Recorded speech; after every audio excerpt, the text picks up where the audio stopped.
Fala galera, mais um episódio do Love the Problem. Vocês estão cansados de ouvir que o episódio é especial, que a pessoa é especial e tudo mais, mas eu vou continuar repetindo isso, porque é real oficial.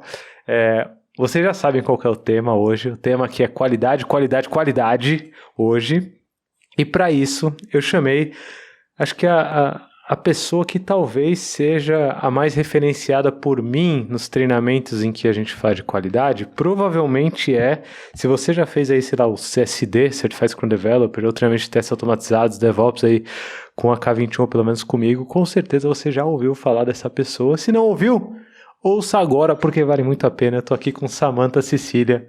Oi, Samantha, tudo bom? Olá, pessoal. Esse é o segundo podcast que a gente grava junto, né? A gente gravou um da Lambda 3 com o VH, inclusive abraço Lambda 3, abraço o VH aí pra galera. Faz tempo, né? Parece que foi há 2 séculos atrás. Eu não faço ideia, assim, tudo que aconteceu antes de março eu não lembro quando foi, como foi. Parece que não existiu. Não existiu vida antes de março. É tipo isso mesmo, eu tava vendo, putz, faz 1 ano que aconteceu não sei o que.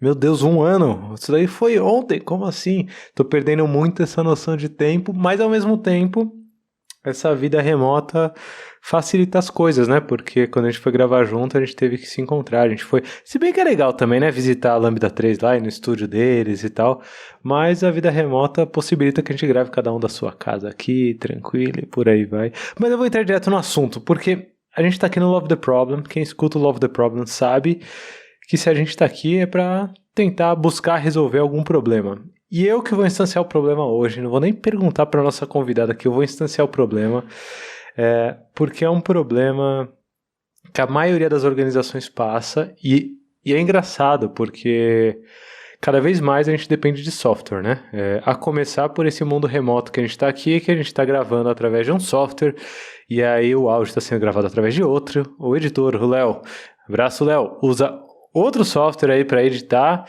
e aí daqui a pouco a gente vai, sei lá, usar dinheiro, não é mais nota, agora é software também, então o mundo é todo feito de software hoje em dia, né? Assim, todo mundo, por mais antiga que seja a pessoa, usa algum tipo de software para alguma coisa. E ao mesmo tempo que a tecnologia só aumenta, eu ouço ainda falar muito pouco sobre qualidade de software, sobre como que a gente consegue continuar sendo adaptável nesse mundo que está mudando cada vez mais rápido, mas sem aquele frio na barriga, ou sem aquele, falar no português simples e claro, sem aquele cagaço de que, cara, não sei se vai dar certo ou não sei se vai funcionar ou se não vai. Manda aí, cruza os dedos e seja o que Deus quiser, sabe?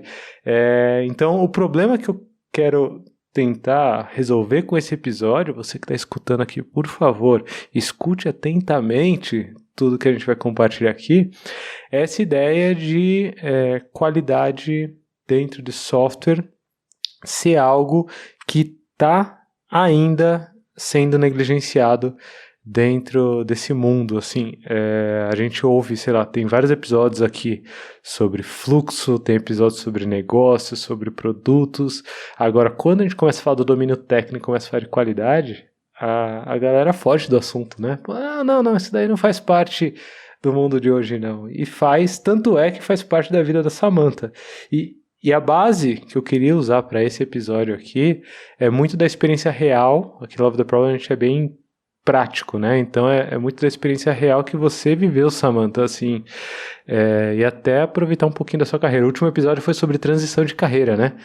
Aqui é um episódio que é sobre a sua carreira, talvez, né? Sobre tudo que você já viu dentro dessa vida de qualidade. Vou começar te perguntando sobre esse problema. Eu tô muito doido, ou você também vê isso nas empresas afora, assim, você vê que tem gente que se preocupou bastante com qualidade, tipo você, mas tem gente que fala sobre 500 assuntos, menos sobre qualidade. O que você acha? O que você vê aí? Acho que sim. Eu acho que, inclusive, hoje, a gente até ouve falar muito mais do que há uns anos atrás, mas eu não sei se é com interesse genuíno, sabe? Porque tem algumas coisas que... acho que a gente vê isso também quando a galera fala de agilidade, transformação digital e etc. Às vezes eu sinto que algumas coisas não são com interesse genuíno, porque assim, eu até passei a definir qualidade nas palestras como um conjunto de atributos que estão relacionados à expectativa de pessoas, que é um negócio que você não controla. Então, assim, a gente, quando fala de qualidade, pensa muito, primeiro, né, na expectativa do cliente final, que obviamente é importante, é quem paga o nosso salário, então é bem importante.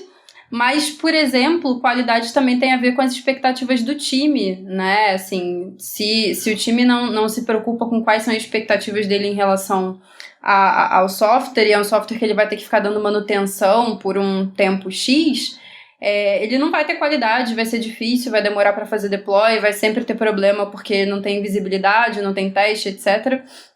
Então, acho que qualidade, a gente tem que começar a falar de qualidade pensando nisso, né? Que ele é um conjunto de expectativas de diferentes pessoas, seja o cliente final, seja o time que está trabalhando, seja o diretor, né? Quem quer que seja que esteja ali envolvido, cada um vai dar a sua percepção relacionada à qualidade.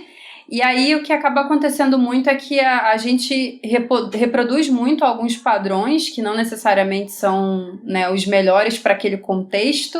Então a gente acaba, né, a gente está no Love the Problem, né, a gente acaba tentando para todos os problemas usar a mesma ferramenta, né. Então a gente tem que fazer o teste unitário. E é isso aí, tem que fazer teste unitário e isso resolve o problema, mas não sei, resolve mesmo? Né? Acho que a gente acaba falando muito dessas coisas mais genéricas e de padrões e ferramentas ao invés de explorar qual é o problema de qualidade que eu preciso resolver, né? E aí isso envolve conhecer seu usuário final para saber efetivamente o que importa para ele, né? Conhecer do seu negócio, porque aí, se você, por exemplo, está num mercado regulado, você vai ter que, né, ter algumas outras características que são importantes e que se você não fizer, você vai pagar multa, por exemplo.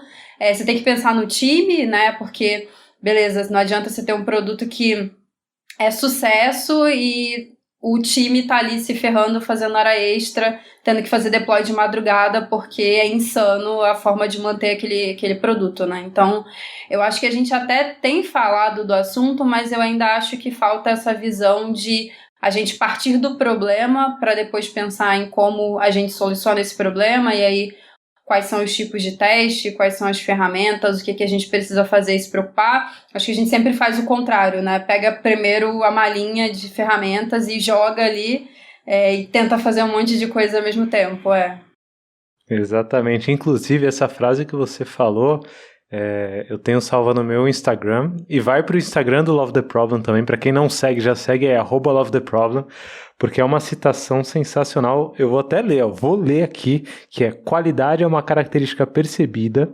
feita de expectativas do usuário, coisas que você não controla. Ou coisa que você não controla, a expectativa do usuário você não controla. É muito percepção. Essa frase foi num slide seu que você fez a palestra no Front em Sampa, mas eu acho também que veio alguma coisa disso na newsletter do Agile Testers, que inclusive fica a dica aí, se você já ouviu a mensagem da Samantha aqui no comecinho do episódio, já lançou a braba desde o começo aqui, já procura Agile Testers aí, segue, se cadastra para receber a newsletter, que vale muito a pena. E nesse contexto que você falou sobre tentar resolver todos os problemas com a mesma solução, sendo que o contexto é diferente, os problemas são diferentes, eu acho a sua experiência, é engraçado que eu acompanho, nem te contei isso, mas eu acompanho a sua experiência desde 2014 ou 15. Qual foi a primeira vez que você palestrou no Scrum Hill? 14, 15, 16? Eu não faço ideia, mas foi por aí. um desses anos aí, eu tava lá. E eu acompanho desde lá o que você vem falando sobre qualidade, tudo que você vem palestrando. E óbvio que te acompanhando eu fui notando a diversidade de contextos pelos quais você passou, né? Então eu lembro que lá 2014, 15 ou 16, não lembro qual que era, a primeira palestra que eu vi sua no Scrum Hill. Inclusive vai ter Scrum Hill em maio, nova data já divulgada aí, mais Scrum Hill. Acesse scrumhill.com. Depois que isso tudo passar, vai estar tudo bem, a gente vai estar lá junto. Mas eu lembro que você estava na Infoglobo, se eu não me engano. Você estava numa empresa que era grande, né, gigante, com muita gente. Como que era o lance de qualidade lá? Assim, o que você via? E você no começo de carreira, né? A começo de carreira que eu digo você não estava na posição que você está hoje, né? Não estava dentro de uma posição de gestão de pessoas que estão envolvidas em qualidade, né? Você estava ali, tipo, qualidade no mínimo dos detalhes ali. Como que era a sua vida nessa época e o que você via de qualidade, o que você acha que você consegue extrair de lá que vale a pena as pessoas ficarem atentas assim e levar para o dia a dia delas? Eu acho que assim, eu sempre falo que eu comecei muito bem a carreira, né? Porque eu praticamente já comecei na Infoglobo, nessa área, e já era uma empresa que lá em 2012 já estava falando de agilidade, né? Já estava se preocupando com esses temas. E uma coisa que foi muito legal de lá é que o assunto qualidade surgiu, né, da insatisfação de 2 desenvolvedores. Até mandar um abraço para o Fabrício e para o Renato, que foram as pessoas que me contrataram lá na Infoglobo. Então eles viram que assim, não tá rolando, a gente tá tendo muito problema em produção, as coisas não estão dando muito certo, a gente precisa... Partiram do problema, efetivamente, como a gente falou aqui, né? Não foi nenhum diretor que disse que tinha que ter uma área de QA, não foi nada disso. Foi as pessoas que estavam no dia a dia enxergaram ali um problema e foram tentar resolver, e eu entrei como estagiária nesse time que estava sendo formado, né? Nessa época a gente nem tinha ainda a definição de vai ter um QA no time, vai ser silo e vai receber demanda e testar, não tinha nada disso.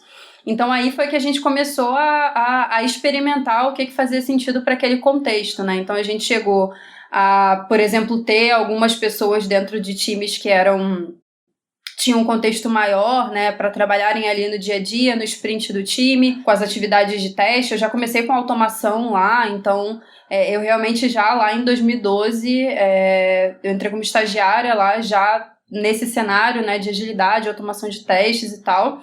E a gente fez muito disso, de experimentar, né, o que fazia sentido, tanto que essa parte de tá dentro do time, inclusive começou experimentando com nós 3, cada um foi para dentro de um time, né? Primeiro a gente estava fora, e aí deu uma olhada no contexto, viu o que precisava fazer, cada um entrou dentro de um time, e aí a gente viu, putz, funciona. Aí a gente começou a contratar e expandiu, né, os profissionais de QA para estar ali dentro de contextos mais específicos. Então, acho que assim, isso foi uma coisa sensacional, que foi efetivamente partir de um problema e encontrar a solução para aquele problema. E aí, meio que depois que a gente, né, entre aspas, resolveu essa questão, a gente parou em outro problema, que era o processo muito custoso de release, né, de deploy. Então, tinha dias específicos para deploy, tinha que fazer o deploy meia-noite para não impactar os usuários e tal. E aí, quando a gente viu que tinha esse problema, eu virei ali por quase um ano, mais ou menos, o contexto da minha carreira para ter um pouco de DevOps. Então, comecei a me envolver mais com infraestrutura, aprender a criar pipeline, né, criar ferramentas ali de gestão e visualização para entender, né, como estava a saúde dos nossos sistemas e tal. Então, a gente viu ali, resolveu o primeiro problema, parou em um segundo problema ali e foi resolver, e aí eu peguei um pouco mais de experiência nesse contexto também, que eu acho que foi muito legal, porque também, de novo, era, sei lá, 2015, mais ou menos, ainda não era tão falado quanto é falado hoje, né? Hoje a gente vê muito mais, é bombardeado de eventos, né, sobre esses temas e tal, mas a gente começou ali, né, a experimentar e a resolvendo um problema por vez. A gente teve resultados muito legais, então a gente chegou a ter times que estavam ali fazendo vários deploys por dia, porque o processo era totalmente automatizado, então a gente saiu de um cenário ali de que tinha 6 janelas de deploy para ter times fazendo 2, 3 deploys ou mais por dia, porque já era um processo com teste, todo automatizado, confiável. Então, assim, eu acabei já começando a carreira já com esse susto, assim, digamos, né? Já tendo que ali pensar, ver como é que resolvia o problema, estudar, buscar. E foi aí que eu comecei a me envolver comecei efetivamente a me envolver com comunidade, né? Então, a palestrar, né? A participar, né? Primeiro participar de eventos. Eu lembro que eu acho que o primeiro evento de teste que eu fui foi em 2012, se eu não me engano. Foi até em São Paulo. Acho que foi a primeira vez que eu saí do Rio, inclusive, que foi vir para São Paulo para poder participar do Test Day na época, né? Que foi, inclusive, o evento que eu acho muito legal, porque o mundo de TI é minúsculo, assim, apesar de ter tanta gente, é bizarro isso. Que foi o evento que eu vi a primeira vez o Galani palestrando, que é meu parceiro no Agile Testers há 6 anos ou mais, né? Então, foi o primeiro evento que eu fui, foi quando eu vi ele palestrando e o conheci, e daí há um tempo a gente fez essa parceria para tocar o Agile Testers em conjunto, né? Sensacional. Você abre a home do Agile Testers, tá o desenho de vocês dois ali juntos. É muito, muito, muito maneiro. E você começou falando sobre, acho que até no começo do episódio aqui, você estava falando sobre, às vezes as pessoas falam de qualidade, mas é da boca para fora, né? Falam sobre uma cultura de testes, mas acaba sendo sem saber muito bem o problema real que está sendo resolvido. E nessa sua fala, eu percebi, mais uma vez, né, sempre que a gente começa a debater sobre problemas e problemas que a gente está resolvendo, o quão importante que é o nome desse podcast, que é Love the Problem, né? Porque o que eu percebi na sua fala e você contando essa sua história na Infoglobo é que as coisas realmente reais, soluções reais de fato, soluções que valem a pena, são soluções que emergem de problemas os quais as pessoas veem, né? Então você, junto com o Fabrício e o Renato, vocês viam problemas reais que aconteciam e ninguém mandou vocês façam isso ou façam aquilo.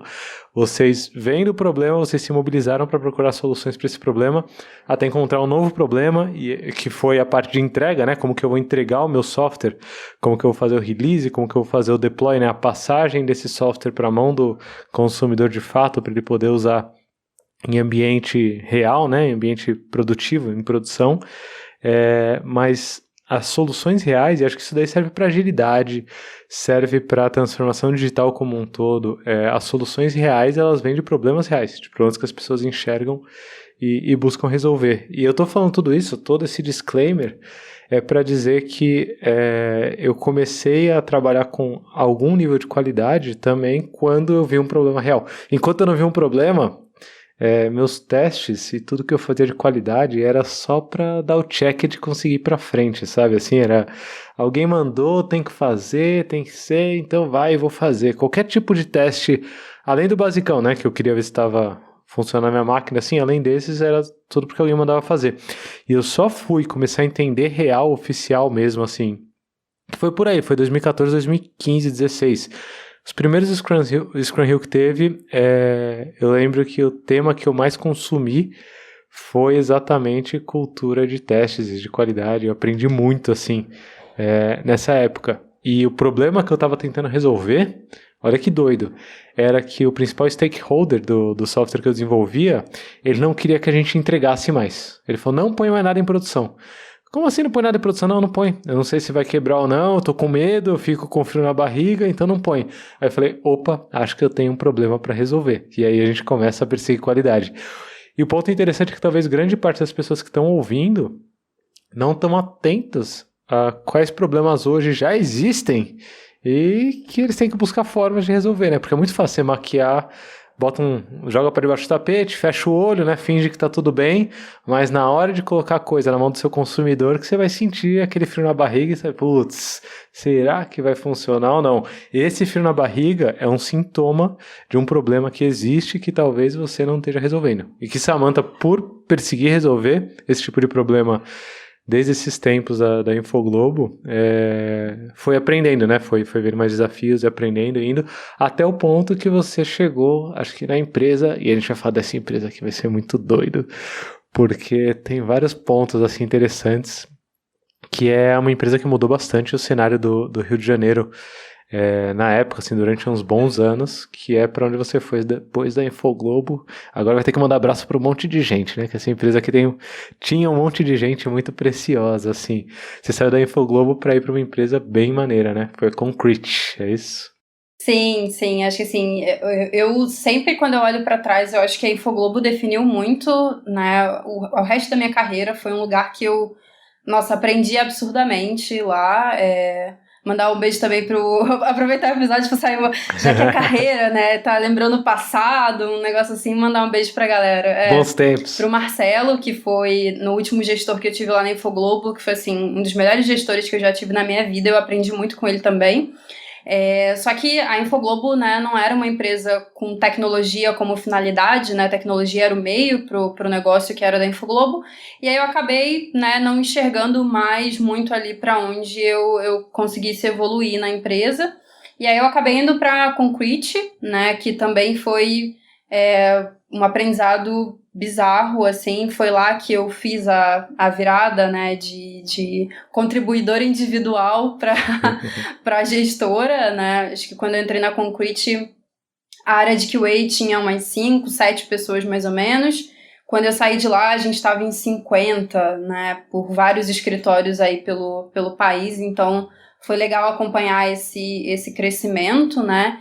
E foi efetivamente uma empresa onde eu pude mais ainda me aprofundar nessas questões de agilidade, né? Porque a empresa sempre foi referência nesse assunto e trabalhei com pessoas excelentes. Então, assim, trabalhei com a melhor PO que eu já trabalhei na minha vida, que é a Andressa Chiara. Um beijo pra Andressa também. Figurinha carimbada aqui do Love the Problem. Me ensinou muito sobre produto, aprendi demais com ela. E aí mudei um pouco o cenário, né? Ali na Infoglobo era um contexto, né, de que o negócio era todo da própria empresa, então eu estava ali dentro do mesmo contexto de mídia, né? E aí na Concrete, como consultoria, uma outra coisa boa também foi passar por diferentes projetos, desde educação, financeiro, né? Ter essa visibilidade de diferentes negócios.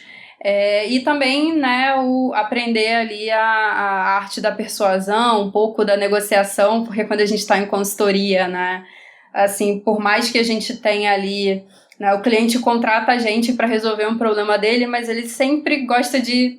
Não, mas eu te contratei para resolver o problema, mas resolve assim. Vou te dizer como resolver já, né?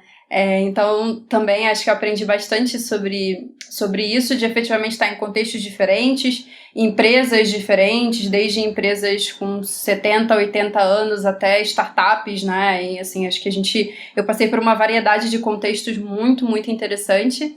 E principalmente essa virada para gestão também, né? Que aí eu entrei na Concrete como analista, né? Trabalhei dentro de um time por algum tempo.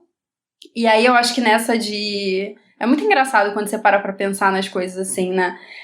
Eu acho que esse aprendizado da Infoglobo também, de ver os problemas e procurar resolver, também guiou muito o que eu faço até hoje, né? Porque na Concrete eu entrei como analista, contribuidora ali do time, mas eu também comecei a me envolver com outras coisas, né? Então, puxar algumas padronizações, treinamento de automação, conversar com outros times além do meu, para ver como é que eu conseguia ajudar e tal. Então, nisso que eu comecei a puxar as coisas, eu acabei indo para lead, né? Que lá eles tinham um cargo abaixo de gestão que era lead, que isso era responsável por um grupo menor de pessoas, né? Então, eu fiquei como lead do Rio. E aí, depois, de lead, eu acabei indo para gerente e ter aí uma galera espalhada pelo Brasil em diferentes projetos sobre a minha liderança. E aí, além, né, de continuar com a parte técnica e de conseguir auxiliar e treinar, ainda aprender a lidar com pessoas, né? É isso. Isso daí, o fato de estar trocando de contexto o tempo todo faz com que você tenha que lidar com pessoas, porque elas que têm o domínio do contexto, elas que entendem da situação. E é muito doida essa história, porque a Concrete... É engraçado, né? Você falou, o mercado de tecnologia, ele é gigante, mas ao mesmo tempo ele é pequeno, né? Assim, a Concrete é uma empresa pela qual passou muita gente boa. Inclusive, uma das pessoas que trabalhou comigo dentro dessa época que a gente descobriu que a gente precisava olhar melhor qualidade, era developer junto comigo e começou a olhar a qualidade também sob uma perspectiva de negócio na época. Foi ser Product Owner na Concrete, que é o Rodrigo Tavares. Abração, Rodrigo. E várias das pessoas com quem eu trabalho hoje também vieram dessa sua época de Concrete, né? Se for da Andressa. Inclusive, quem não conhece a Andressa Chiara aí, tem que ouvir mais episódios do Love the Problem. Tem pelo menos uns 3 episódios. Vai de cabeça aqui, ó. Fit for Purpose é um episódio que você precisa escutar lá no comecinho do Love the Problem. 5º, 6º episódio, talvez. Não lembro de cabeça, não. Procura aí, vai estar... Já sei, vai estar lá nas referências, k21.link/Love the Problem, lá no nosso backstage. Você consegue encontrar todas as referências desse episódio, tudo que a gente está conversando aqui. A Agile Testers vai estar lá. Tudo que a gente está falando aqui. Esse episódio de Fit for Purpose vai estar lá. A Andressa participou do episódio de produtos, produteiras e produteiros, com o Fernando também, muito bom. Tem um sobre Fit for Purpose para executivos também, que é muito bem avaliado.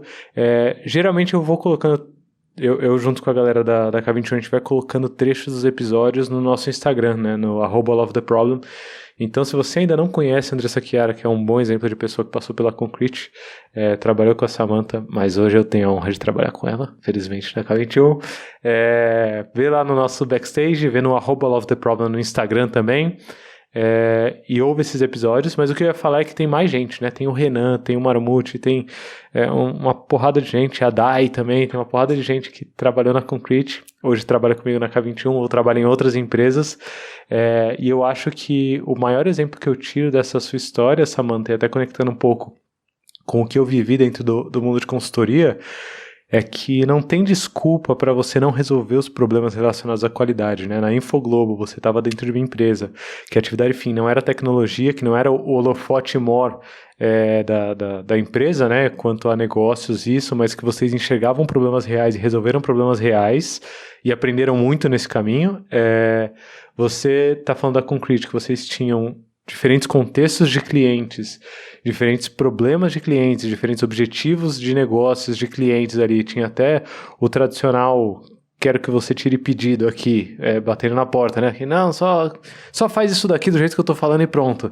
E nem isso foi empecilho para você desenvolver uma cultura de qualidade, de agilidade, de negócios, né? Se a gente está falando da Andressa Chiara aqui, a gente está falando de negócios na essência da coisa. E você está numa empresa na qual você não tem todas as pecinhas na mão para mexer o que você quer na hora que você quer.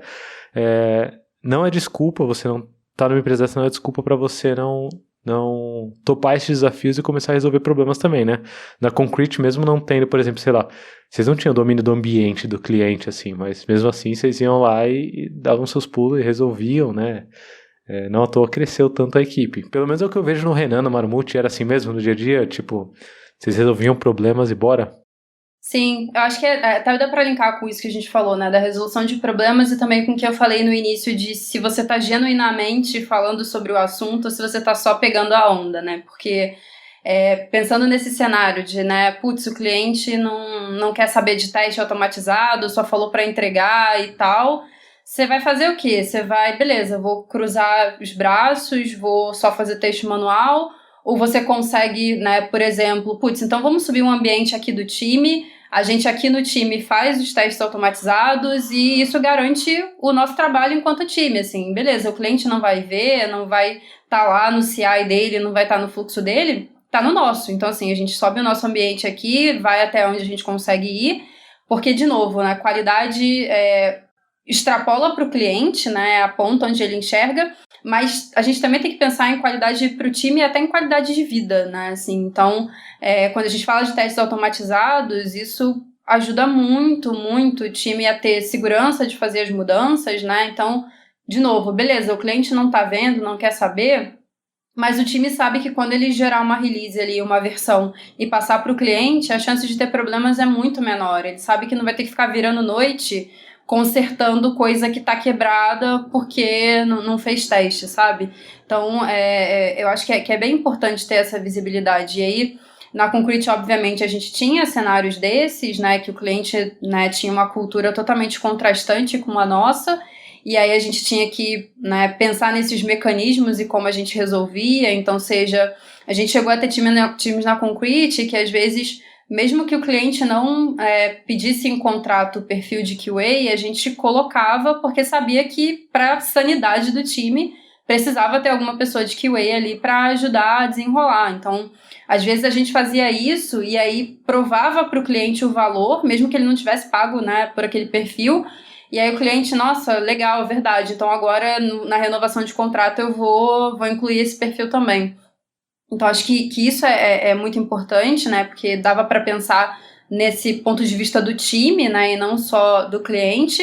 E além disso, a gente tinha uma comunidade, assim, né, pensando na área de QA muito forte lá, assim, desde quando eu entrei, mesmo quando eram ali menos de 10 pessoas, a gente sempre se reunia ali, né, no capítulo e tinha semanalmente ou quinzenalmente um papo, uma conversa para ou apresentar o que alguém estava fazendo num projeto, ou para pedir ajuda, para pedir review, para apresentar uma técnica nova, né, alguma coisa nova, assim. E conforme foi crescendo o time, a gente continuou fazendo isso. Então a gente tinha né, o escritório no Rio, São Paulo, Belo Horizonte e Recife. A gente usava janela virtual, né? Então no dia dos encontros do capítulo conectava todo mundo em todos os escritórios e tinha ali a galera, 40, 50 pessoas participando, mesmo quem tava, né, não estava aqui em São Paulo, né? Que em São Paulo é onde estava a maior parte do time.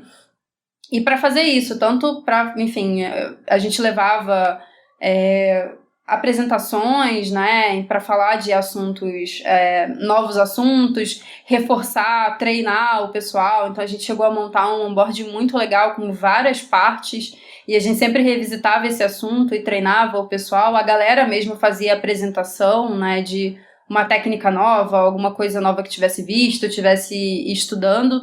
Então a gente também, acho que isso foi uma coisa que, era uma coisa que suportava muito esse outro cenário, né, de ter projetos que a gente não conseguia emplacar tudo que a gente achava que era da melhor forma, porque a gente também se suportava enquanto grupo, né, apesar de cada um, né, e aí contextualizando lá no caso da Concrete, eu fazia a liderança dos QAs junto com o Fredão, um beijo também, e a gente ficava muito com a parte de pessoas e a parte de direcionamento técnico, né?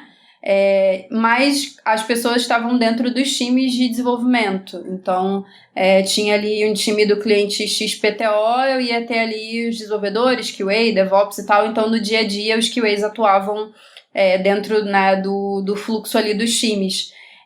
Mas ninguém ficava sozinho, assim, não estava lá abandonado, né? A gente tinha todo esse mecanismo de conseguir fazer as pessoas se juntarem, né? A gente tinha especialidades diferentes, então tinha uma galera que sabia mais de mobile, tinha uma galera que era mais de API, de web e tal. Então a gente sempre dava um jeito de conseguir, né, fazer essas pessoas trocar contexto de projeto também. Então às vezes a pessoa estava há muito tempo ali trabalhando com API, queria trabalhar um pouco com mobile, a gente ia lá e via como fazer isso, o que precisava treinar a pessoa. Então, acho que isso também foi uma coisa muito legal e que ajudou bastante a gente a suportar todo esse time desse tamanho, mesmo com, né, todas essas questões que acabam acontecendo de consultoria, de você não ter autonomia, né, em tudo para fazer as coisas do jeito que você acha melhor.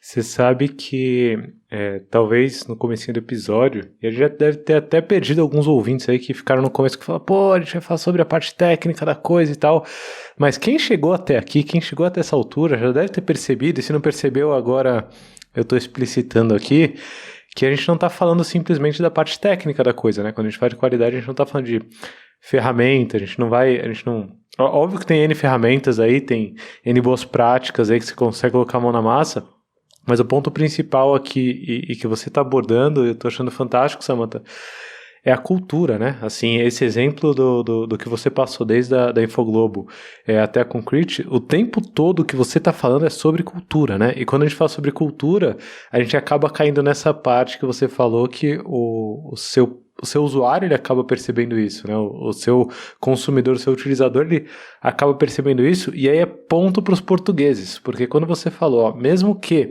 o meu consumidor ele não esteja vendo tudo que tem por trás, ele está percebendo, né? Que a frase é: cultura é uma característica percebida.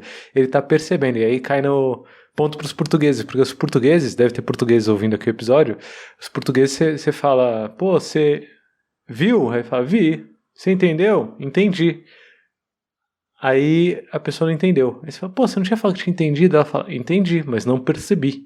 Então o que a gente está falando aqui no final é sobre perceber de fato, né? Tanto externamente quanto internamente. E aí o assunto passa a ser muito mais cultura.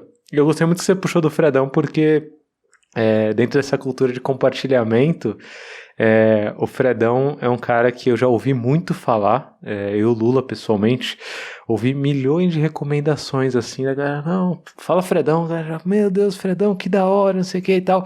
Cara, muita gente boa, e ele tá em Portugal agora, né, mudou pra Portugal faz um bom tempo aí, e inclusive a galera a malta que trabalha com ele lá em Portugal, né, a galera que trabalha em Portugal, deve falar: porra, Fredão, fantástico e tal e tudo mais, e eu não conheço o Fredão, então fica aí, se você conhece o Fredão, indique esse episódio para o Fredão, porque tô mandando um abraço aqui, e é engraçado, porque eu sempre queria fazer dread, né, assim, faz muito tempo que eu planejo fazer dread, e aí a primeira vez que fala sobre o Fredão, eu falo: o que tem uns dread grandes assim, tá? Eu falei: porra, que da hora, onde eu vou ter?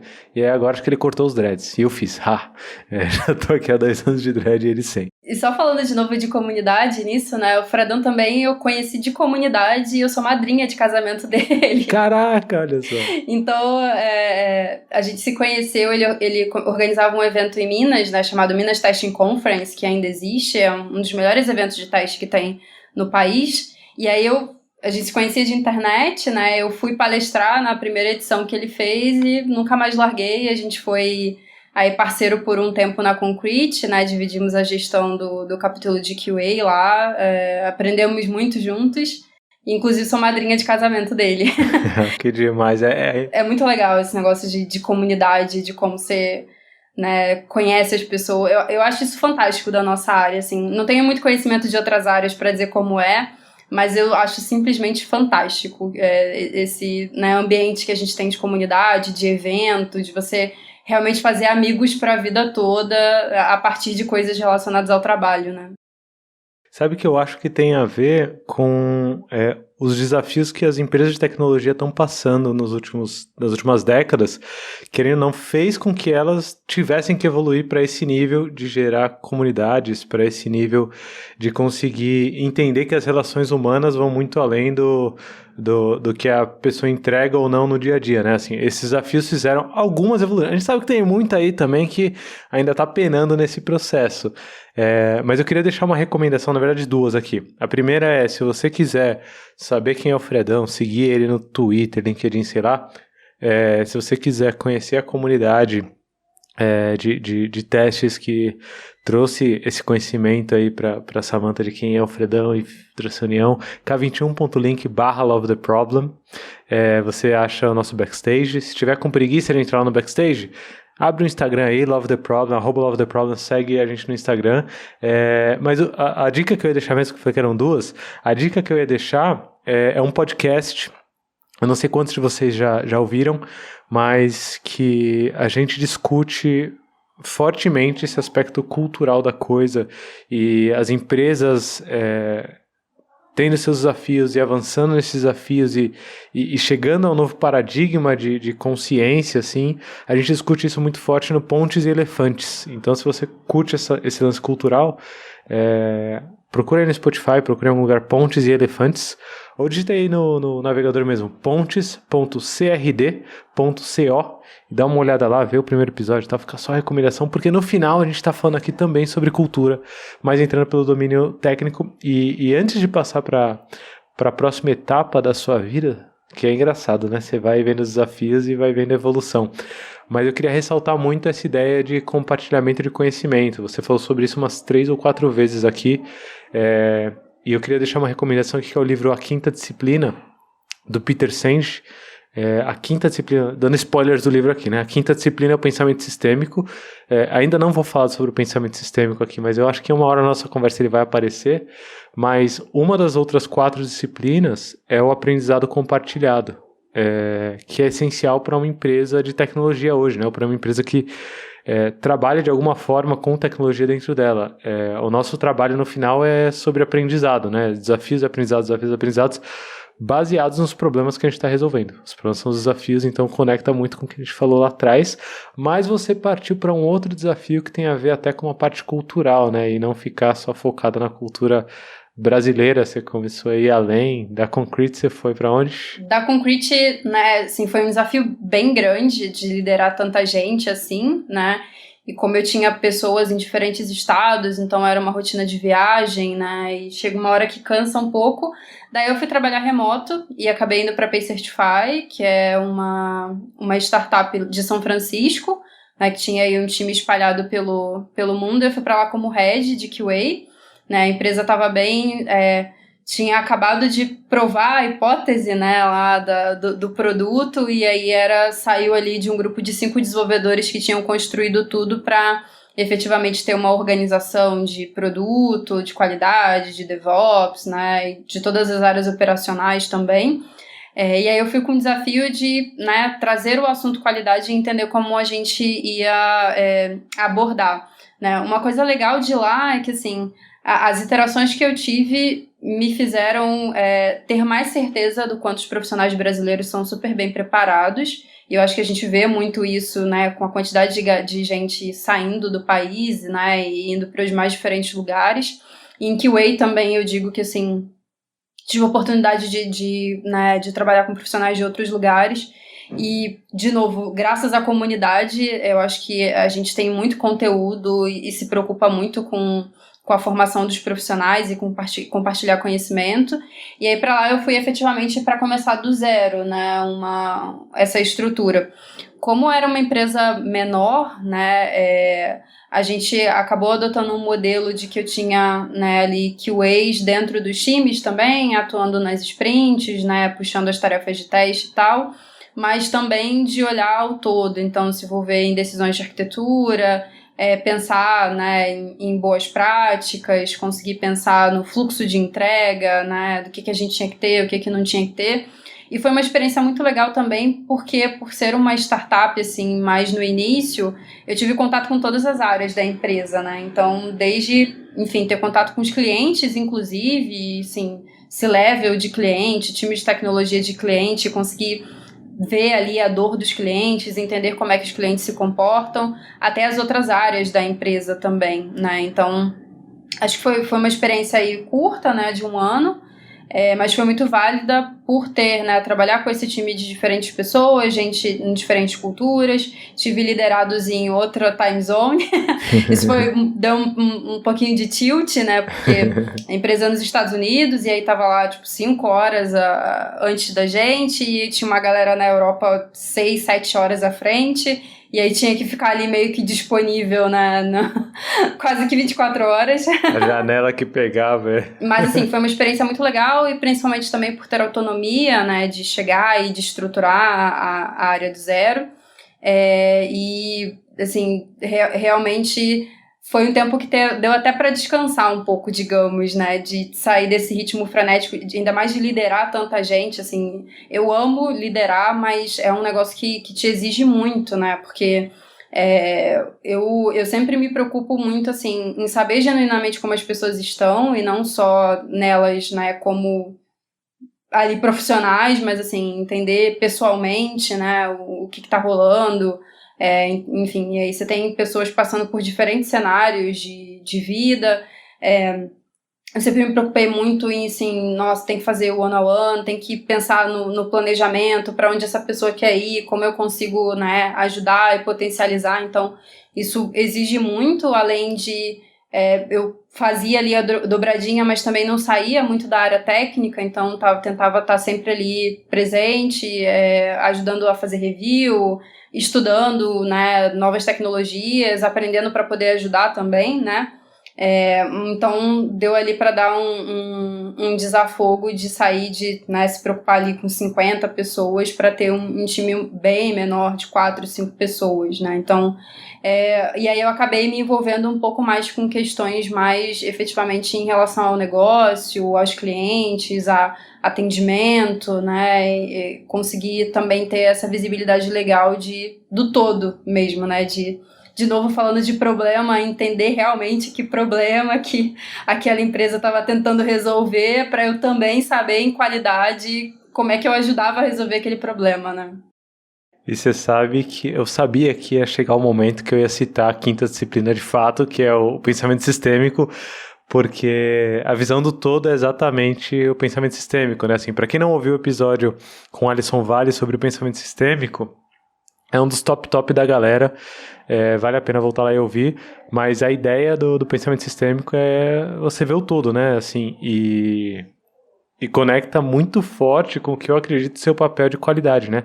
É conseguir enxergar o todo. E nesse ambiente de startup que você colocou da Pay Certify, é um ambiente que isso fica muito claro, né? Assim, o que eu extraí do que você falou, e acho que isso talvez seja uma frase que eu vou levar para a vida, não é porque você quer um clima de startup que você vai topar fazer de qualquer jeito, que você vai querer fazer de qualquer jeito. É exatamente o contrário, né? O que diferencia uma startup hoje, e que a galera vê de forma errada quando vai tentar fazer alguma coisa parecida, o que diferencia uma startup é a qualidade do que eles fazem, né? Eles estão ganhando cliente, eles estão ganhando mercado por causa da qualidade do que eles fazem, e essa qualidade é pautada na visão do todo. Eles conseguem enxergar a coisa como um todo, conseguem enxergar o consumidor, conseguem enxergar o negócio, o utilizador, quem está ali usando o serviço deles de fato, como um todo, que é o que você extraiu aí, pelo menos nesses 5 minutos de sua história na Pay Certify, pelo menos é o que eu tiro de mais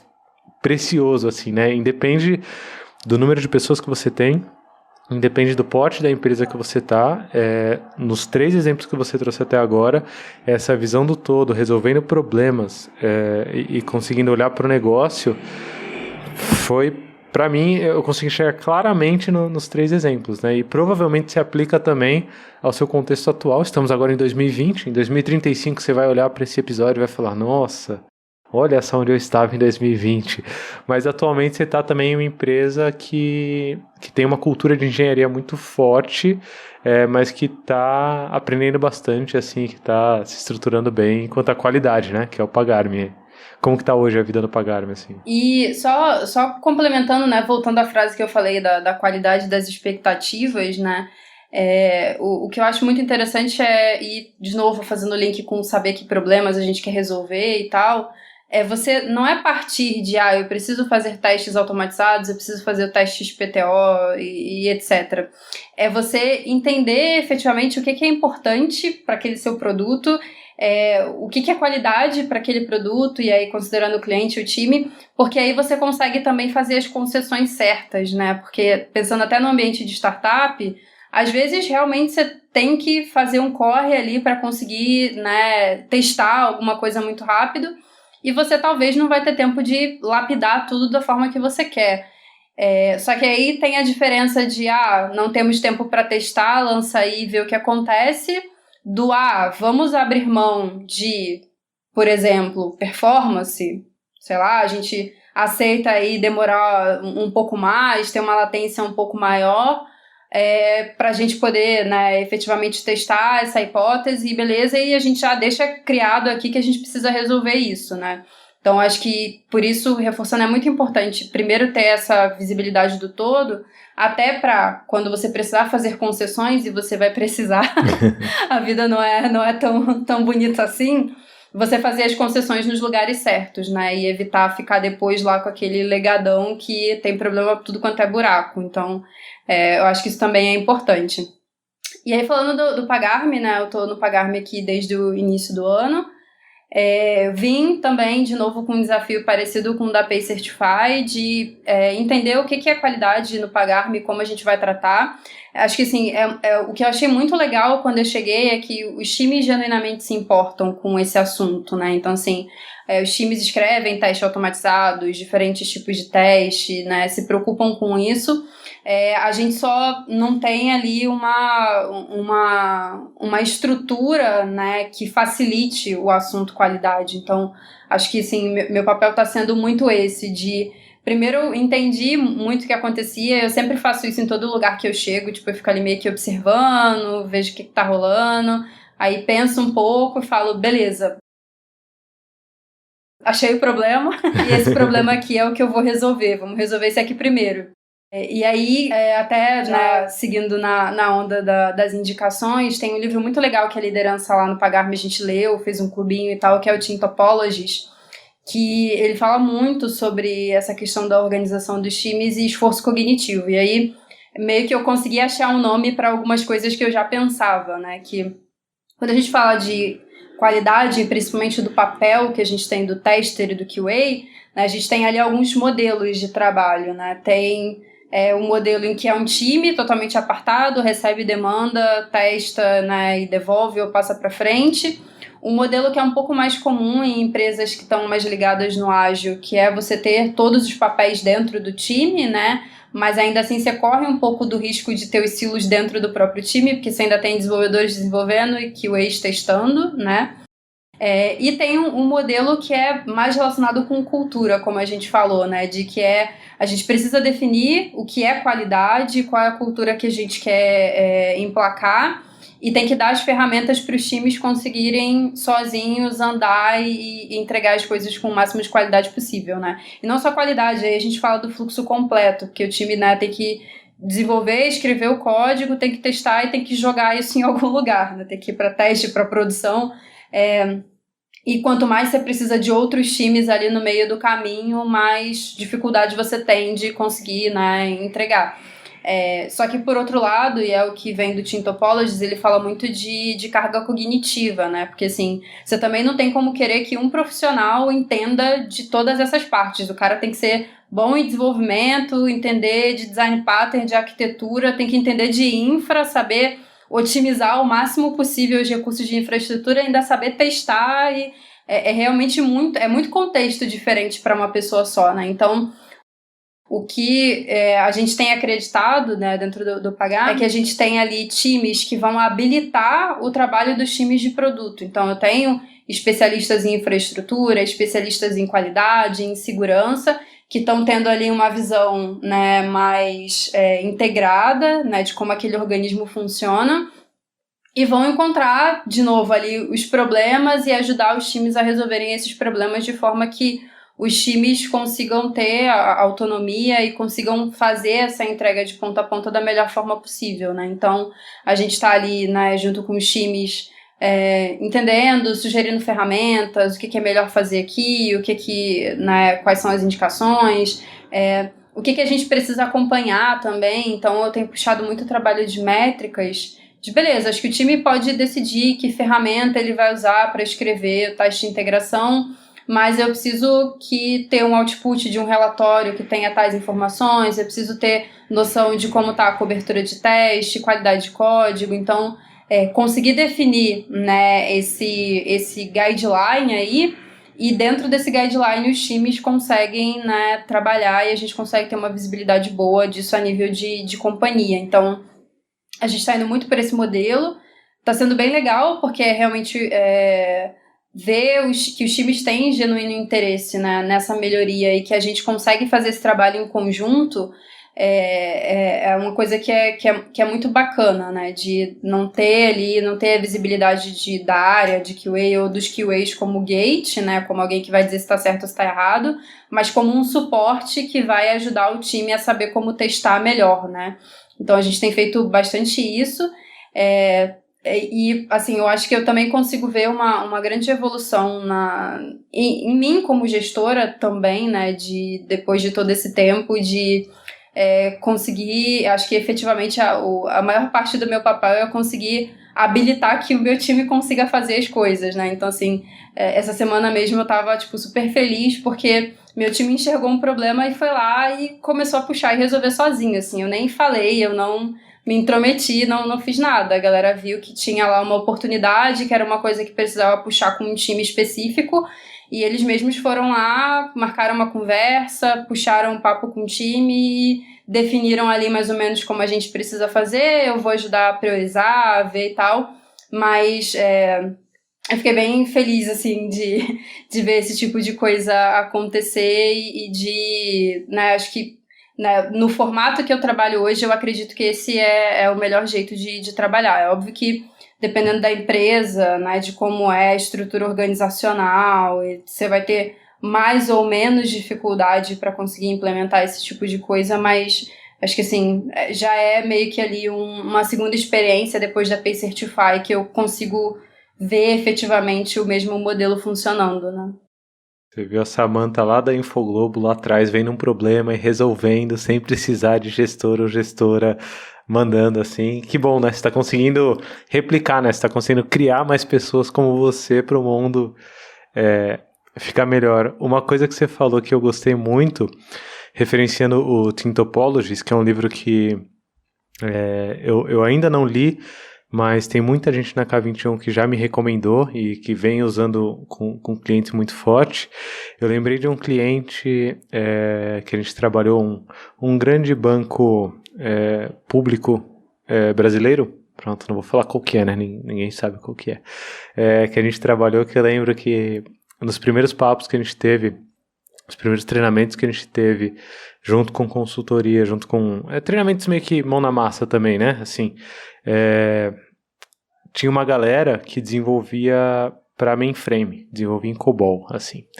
E aí dentro da sala também tinha uma galera que já estava experimentando fazer umas ferramentas para escrever testes automatizados para mainframe dentro da sala. E aí nesse momento, assim, eu lembro exatamente o dia, assim, ó, nesse dia, essa galera que desenvolvia a ferramenta percebeu que o trabalho deles não era só desenvolver a ferramenta, não era melhorar a ferramenta, não era colocar mais feature, mais funcionalidade dentro dessa ferramenta para escrever testes automatizados em COBOL, que fosse.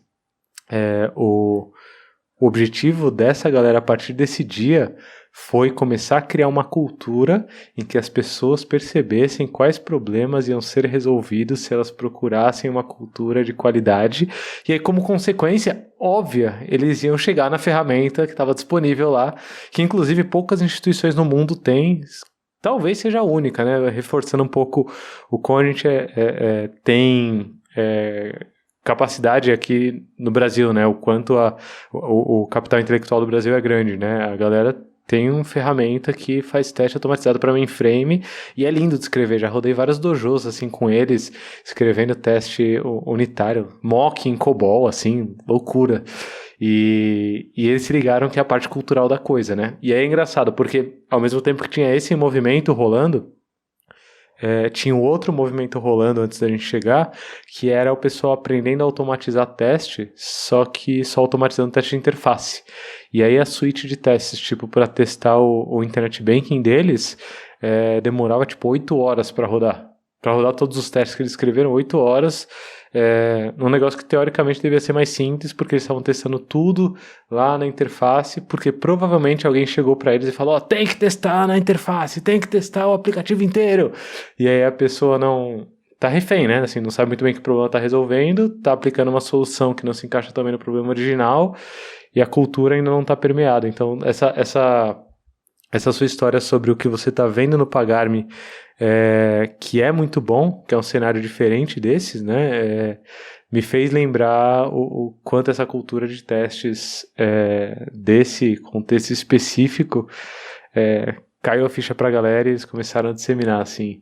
É muito bom lembrar dessas histórias. Inclusive, abraço para todo mundo que participou aí, para quem já sabe de qual grande banco que eu tô falando, todo mundo que esteve aí nesse tempo em Brasília, saudades de Brasília. Acho que tem várias lições aqui, Samantha. Eu não vou explicitar uma por uma, mas tem várias lições durante o episódio. Se você chegou até aqui, acho que vale a pena voltar a ouvir de novo o episódio e anotando as lições, porque são preciosas tanto para a parte técnica da coisa, quanto para a parte de carreira, quanto para a parte cultural. Eu acho que a gente tem muito a aprender com tudo isso que a gente falou aqui hoje com a Samantha, mas eu queria talvez perguntar para você, assim, para a gente fechar com chave de ouro, que dicas práticas você daria para quem está num contexto em que não se fala muito de qualidade e que qualidade não é um assunto que está no ar, assim, quanto a tecnologia. Que dicas práticas você daria para alguém que está num cenário desse, para talvez começar e mudar alguma coisa? Legal. Eu acho que é importante primeiro, reforçando o que a gente falou, identificar os problemas que você tem hoje. Então, assim, acho que um problema clássico que a gente fala de qualidade que é muito visível é o quanto você tem de retrabalho por problemas que acabam chegando no cliente, né? Então, acho que essa é uma visibilidade que todo mundo consegue ter. Então, conseguir centralizar isso e entender, né, como está a saúde da aplicação, que daí você já consegue, né, ir pensando em ações para conseguir melhorar esse número e mostrar efetivamente a melhoria, né, porque também não adianta você fazer um monte de modificação ao mesmo tempo e depois não conseguir identificar o que realmente deu certo ou não. Então, acho que uma coisa que eu sempre falo, eu tenho falado até com as minhas mentoradas ultimamente, é de tentar começar por isso, de procurar as pessoas, entender aonde você consegue ter essa visibilidade, porque tem empresas que às vezes isso nem chega no time, né? Fica lá no time de atendimento e o time de atendimento tá lá se descabelando para conseguir atender os clientes e fazer gambiarra para conseguir atender, e às vezes isso não chega no time e o time não tem essa visibilidade. Então, conseguir ter essa visibilidade. É importante elencar que problemas você vai querer atacar, né? Porque não tem como resolver tudo de uma vez. Eu vou mandar pra gente deixar nas referências também. Tem uma palestra que eu fiz em Manaus. Eu acho que foi esse ano, foi em fevereiro esse ano. 2020 ninguém sabe quando foi. Falando sobre cultura de qualidade, que eu falo, né, um pouco desse contexto todo de como é que eu crio uma cultura de qualidade dentro da empresa, né? Então, acho que o primeiro ponto é você conseguir ter essa visibilidade. Para o cliente acaba sendo um pouco mais fácil, mas você também consegue ter para o time, né? Que são esses exemplos de, nossa, da quantidade de releases que a gente lança, quantas releases tem algum problema, né? Então, eu sempre brinco quando eu vou falar de continuous delivery e tal, de que, e aí eu até sempre uso uma coisa que eu vi num post da K21 falando de métricas de vaidade, né, que, putz, eu faço 50 deploys num dia, mas tá, o primeiro deploy foi de funcionalidade e os outros 49 foi fixo para tentar corrigir o que você estava quebrando, né? Então, assim, 50 deploys por dia não significa muita coisa, né? Então, acho que é importante ter essa visibilidade das entregas que o time está fazendo, quantas delas acabam gerando problema, né? Que a partir daí você consegue ter visibilidade. Putz, é um problema que é realmente um defeito de software, porque a gente não testou essa parte, ou porque a gente não sabia desse comportamento, aí você vai cair num problema lá de definição e de conversa, né, para definir o que vai ser desenvolvido, ou é um problema porque a gente tem um processo de deploy, de versionamento que é muito manual e acaba sempre faltando alguma configuração e a gente só vê depois. Então, acho que você tendo essa visibilidade, de novo, você consegue pensar no problema e aí depois você vai ver como resolver, que aí entra. Se é um defeito, por exemplo, o teste automatizado vai te ajudar a cobrir para que isso não aconteça, você seja avisado antes de lançar para o cliente. Então, aí sim entra o teste automatizado, que é, né, uma ferramenta que vai te ajudar a resolver aquele problema. Então, eu acho que eu começaria por aí. E eu acho que é muito importante reforçar essa visão de que qualidade é um assunto que afeta o time também. Não é só pensar no cliente. O cliente é muito importante, mas o time tem que ter uma rotina saudável, tem que estar confiante, tem que ter segurança para fazer as mudanças. Então, se isso não está rolando, tem algum problema aí relacionado à qualidade que o time tem que parar e prestar atenção, e até mesmo o time aprender a negociar também e aprender a colocar os requisitos do time como importantes também, né? Que a gente, né, recebe ali vários requisitos e como tem que ser e como tem que deixar de ser, mas às vezes o time também tem que se posicionar e apresentar que requisitos são importantes para ele, para que a gente consiga ter espaço para pensar nessas melhorias, né? Sensacional, belas dicas, acho que bem acionáveis, acho que todo mundo que trabalha hoje em qualquer empresa consegue ficar mais antenado e atento aos problemas. Se você não sabe o que o problema está resolvendo, só para e vai procurar qual que é o problema que está resolvendo, porque talvez seu trabalho esteja sendo inútil. Inspiradora toda a sua história, Samantha, obrigado por compartilhar aqui, e não só a história, né, assim, a gente não contou por contar, tem toda uma reflexão em cima de cada passo, em cima de cada aprendizado, tá eternizada aqui no Love the Problem, e eu queria deixar, muito nessa pegada inspiradora, eu queria deixar uma referência aqui, de uma outra mulher que me inspira muito dentro desse mundo de tecnologia, que é a Roberta Arcoverde, que gravou o episódio sobre Stack Overflow. Então, se você curtiu esse episódio aqui, volta lá, ouve também o episódio sobre o Stack Overflow com a Roberta Arcoverde, que é muito, muito bom.